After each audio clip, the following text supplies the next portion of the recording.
দেখেন, এটা হচ্ছে গ্রাম। গ্রামে যে মুরগি কত সুন্দর, দেখেন কত সুন্দর ঘুরতেছে মুরগি। গ্রামের মজাটা অন্যরকম। কত সুন্দর বাতাস, কত সুন্দর প্রকৃতি। গ্রামের শান্তিটা অন্যরকম। গ্রাম মানেই এক অনন্য রকম শান্তি। গ্রামে মুরগি এভাবে ছেড়ে দিয়ে পালন করা হয়। এই মুরগিগুলো আস্তে আস্তে বড় হয়, অনেক দিন সময় লাগে। দেশি মুরগি যাকে বলে, এগুলো হচ্ছে দেশি মুরগি। এদিকে যদি যাই আমরা, এইখানে পুকুর বা খাল বলতে পারেন, এটা একটা বিল।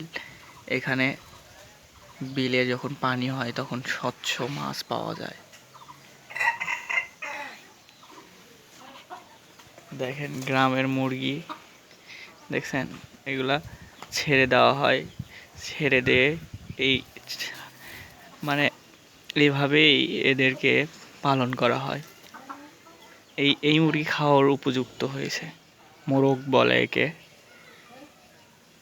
গ্রামের শান্তিটা আসলে অন্যরকম, বলে বোঝানো যাবে না।